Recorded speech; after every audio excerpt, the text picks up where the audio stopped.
All aboard! Today we're reviewing Rail Raiders Infinite from Ninja Division and Soda Pop Miniatures.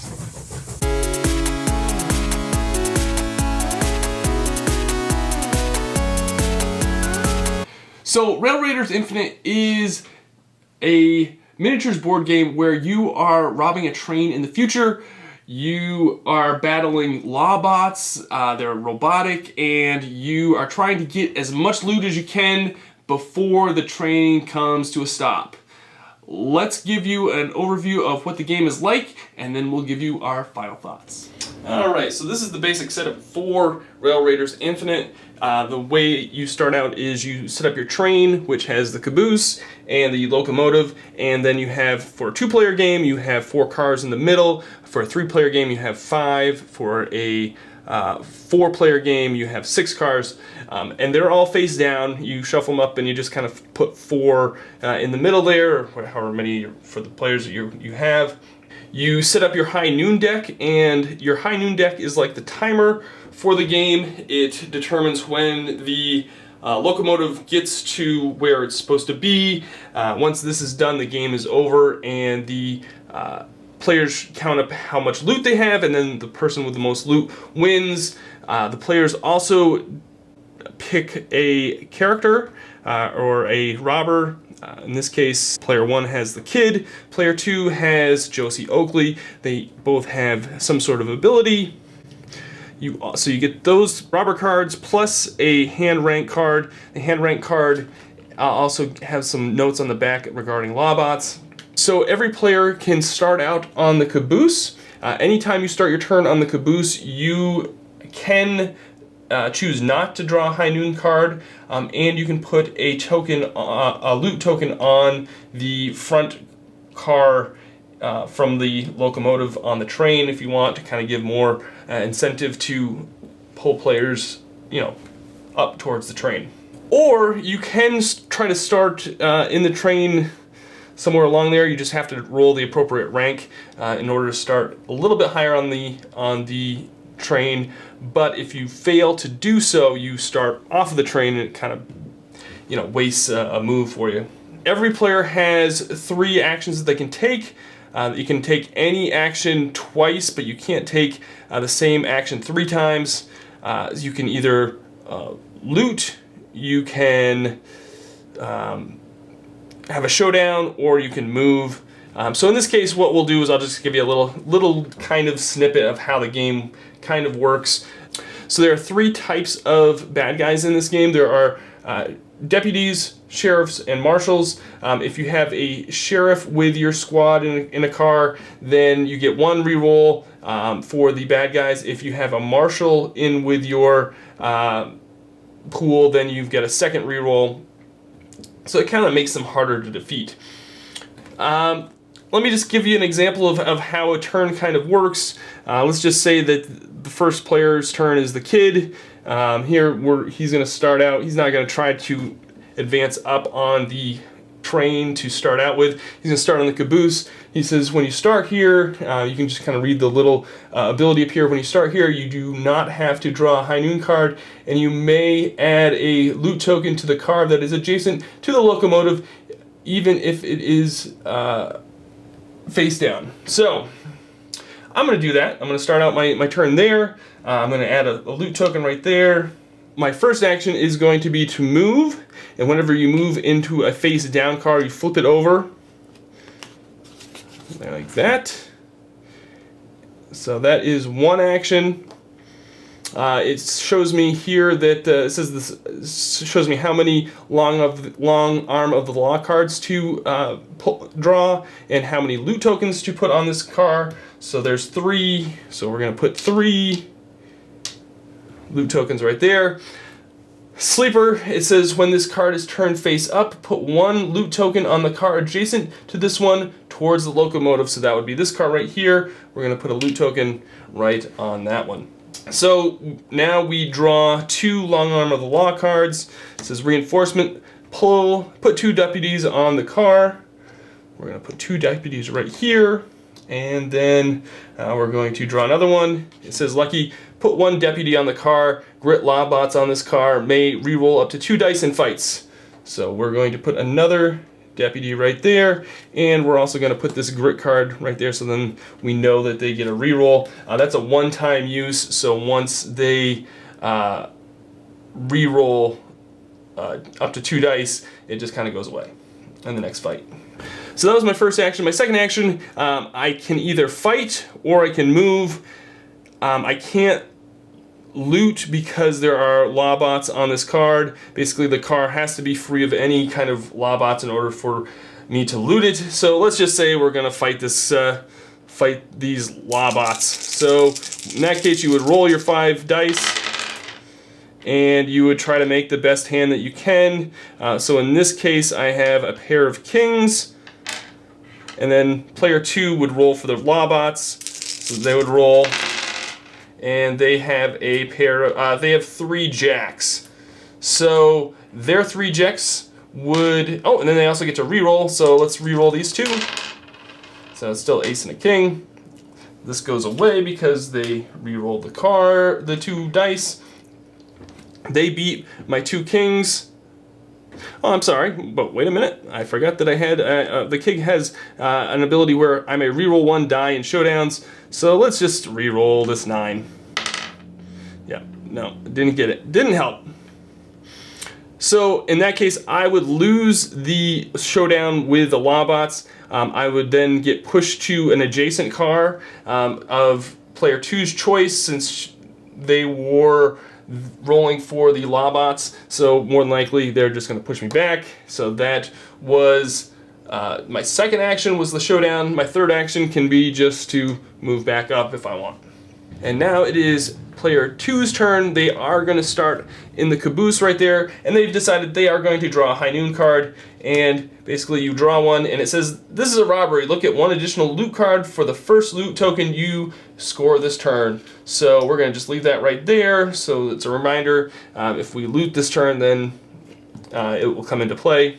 For the first action, she is going to come up, and then she is going to start a showdown. Now, since there is another robber in this car with the showdown, player 1 can actually decide to join the showdown if they want, and the loser has to give the winner a $1 coin if they have them, and they get pushed back to a car of the winner's choosing.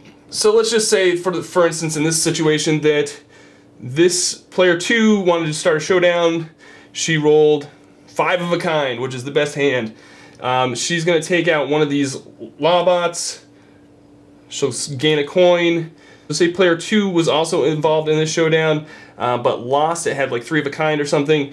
So then they would have to give player 2 a coin if they had any, and they would probably get pushed back to the caboose. And that's basically how showdowns work.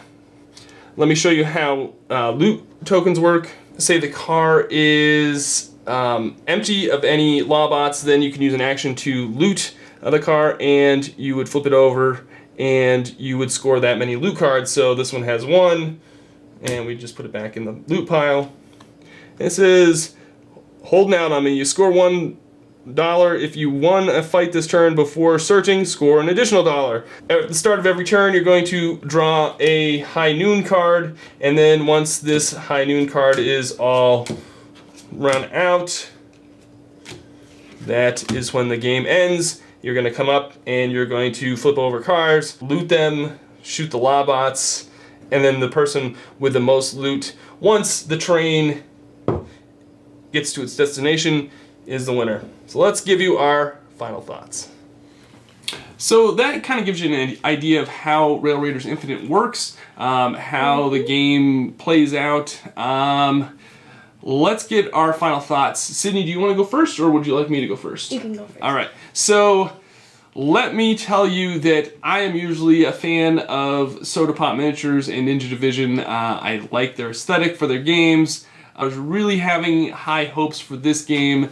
I don't think that this kind of met those expectations as far as the gameplay is concerned. The miniatures are great. The components are great.